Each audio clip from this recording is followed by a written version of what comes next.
કેમ છો મિત્રો? મજામાં? તો આપણે ડેઇલી એનાલિસિસ વિડીયોમાં તમારું સ્વાગત છે. આપણી ટ્રેડિંગ ટોક્સ ચેનલ ઉપર પણ તમારું સ્વાગત છે. તો આપણે એનાલિસિસ કરીએ બેંક નિફ્ટીનું. બેંક નિફ્ટી આપણને સોમવારે શું મોમેન્ટમ આપી શકે છે, કયા ટ્રેડના લેવલ બને છે, ક્યાં આપણે ટ્રેડ કરવા જોઈએ. તો જનરલી જોઈએ આપણે બરાબર, તો બેંક નિફ્ટી શુક્રવારે કોઈ ખાસ મોમેન્ટમ નથી આપી અને સાઇડવેઝ મોમેન્ટમમાં માર્કેટ પૂરું ક્લોઝિંગ થઈ ગયેલું છે. તો હવે વેઇટ કરીએ આપણે કે સારું એવું લેવલ બને સોમવારે. અને સોમવારે ધ્યાન રાખજો, મિડ કેપની પણ એક્સપાયરી છે, તો આપણે મિડ કેપનું પણ થોડું એનાલિસિસ કરશું. બરાબર, તો અત્યારે જોઈએ બેંક નિફ્ટીમાં આપણે એક લેવલ દોરી રાખ્યા છે. બરાબર, આ એક સપોર્ટ રેન્જ છે ટ્રેન્ડ લાઇનની, અને એક ઉપરની સાઈડમાં સપોર્ટ રેન્જ છે, રેઝિસ્ટન્સ રેન્જ છે. તો હવે જોવા જઈએ તો સોમવારે ગિફ્ટ નિફ્ટી જોવા જઈએ તો ફ્લેટ ટુ પોઝિટિવ દેખાય છે આપણને. તો જો માર્કેટ બેંક નિફ્ટી આની આસપાસ કે ઓપન થાય છે તો આપણી માટે એક આ સાઇડવેઝ ઝોન છે. આ ઝોનની બહાર નીકળશે બરાબર, તો આપણને એક સારો ટ્રેડ જોવા મળી શકે છે. ઉપરની સાઈડ પણ જોઈએ તો આપણને ખાસ કોઈ લેવલ નથી મળતા. 100 પોઈન્ટની આજુબાજુનું આપણને એક સ્કેલ્પિંગ મળી શકે છે. નીચેની સાઈડ જોવા જઈએ તો નીચેની સાઈડ પણ એવું જ છે, આપણને 70 થી 80 પોઈન્ટનું એક સ્કેલ્પિંગ મળી શકે છે, કેમ કે અહીંયા એક સપોર્ટ છે. જો આ લેવલને બ્રેક કરશે બરાબર, રિટેસ્ટ કરીને ડાઉન સાઈડની મોમેન્ટમ કરશે તો આપણને 200 થી 300 પોઈન્ટની એક મોમેન્ટમ ડાઉન સાઈડ મળી શકે છે.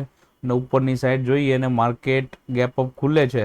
ગેપઅપ ખુલ્યા પછી અહીંયાથી રેઝિસ્ટન્સ લઈને નીચે આવે છે, તો પહેલી 5 મિનિટની કેન્ડલથી તમે ટ્રેડ કરી શકો છો ડાઉન સાઈડ માટે.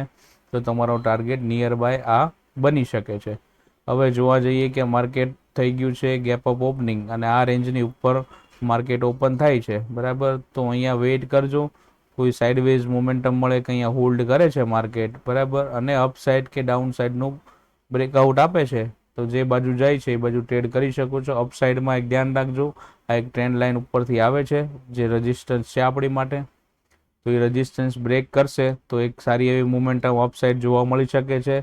માર્કેટના સેન્ટિમેન્ટ્સ જોવા જઈએ તો અત્યારે તો પોઝિટિવ છે, કોઈ નેગેટિવ ન્યૂઝ નથી બરાબર. તો અપસાઇડની મોમેન્ટમ જોઈ શકાય છે. અને ડાઉન સાઈડમાં જોવા જઈએ અને ગેપ ડાઉન માર્કેટ ઓપન થાય છે બરાબર, તો અહીંયા પણ સપોર્ટ આવે છે માર્કેટનો, અહીંયા પણ સપોર્ટ છે માર્કેટનો બરાબર, અને અહીંયા પણ સપોર્ટ છે.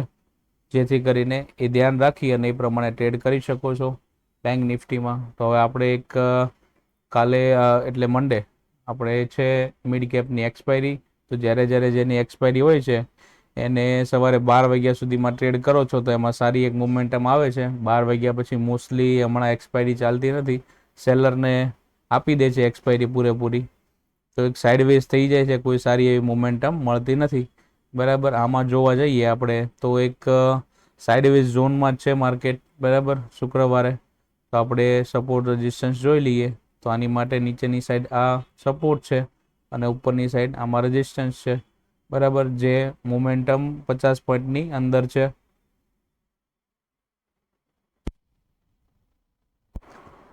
તો 50 પોઈન્ટની રેન્જમાં રમશે મિડ કેપ, તો આપણને કોઈ ખાસ એવો ટ્રેડ મળી નહીં શકે. મિડ કેપ માટે પોસિબલ છે રેન્જ આ જ તે. આની ઉપર જો મિડ કેપ નિફ્ટી નીકળી છે તો સરસ મજાનો એક ટ્રેડ આપશે. ડાઉન સાઈડમાં જશે તો પણ એક સરસ મજાનો ટ્રેડ આપશે. આની પાસે ડાઉન સાઈડમાં બહુ દૂર સુધી સપોર્ટ નથી એની પાસે, તો એમાં એક આપણને સારો ટ્રેડ મળી શકે છે. પહેલો સપોર્ટ એનો અહીંયા આવે છે, તો આ એક સરસ મજાની રેન્જ છે જે 100 પોઈન્ટની રેન્જ છે. તો 100 પોઈન્ટમાં તમને ટાર્ગેટ પુટ સાઈડ લઈ શકો છો. અપ સાઈડમાં પણ સારો એવો ટાર્ગેટ છે બરાબર, તો અપ સાઈડમાં તમે જઈ શકો છો. જો બ્રેકઆઉટ સારું આપે છે તો અપ સાઈડમાં જવાનું છે બરાબર. અપ સાઈડમાં જશો એટલે ઓલ ટાઈમ હાઈ માર્કેટ છે. Nifty mid cap select all time high છે, તો ત્યાં પણ ટ્રેડ કરી શકાય. ડાઉન સાઈડમાં જોવા જઈએ તો આ રેન્જની નીચે જશે માર્કેટ, તો જ તે એક સારી એવી મોમેન્ટમ મળી શકે છે. રીટેસ્ટ કરી અને ડાઉન સાઈડમાં લો બ્રેક કરે છે તો આ એક એસએલ સાથે અહીંયા સુધીનો ટાર્ગેટ તમે અચીવ કરી શકો છો. અપ સાઈડમાં અહીંયા હોલ્ડ કરી માર્કેટ બરાબર, અને અપસાઇડની મોમેન્ટમ કરે છે તો કોલ સાઈડમાં સારો એવો ટ્રેડ બની શકે છે. તો વેઇટ કરજો, આ રેન્જની વચ્ચે જો માર્કેટ રહેશે તો કોઈ ખાસ સારો એવો ટ્રેડ મળી શકે એમ છે નહીં બરાબર. તો ધ્યાન રાખીને કાલે ટ્રેડ કરજો. બાકી આપણી ટેલિગ્રામ ચેનલને જોઈન નથી કરી તો જોઈન કરી લેજો.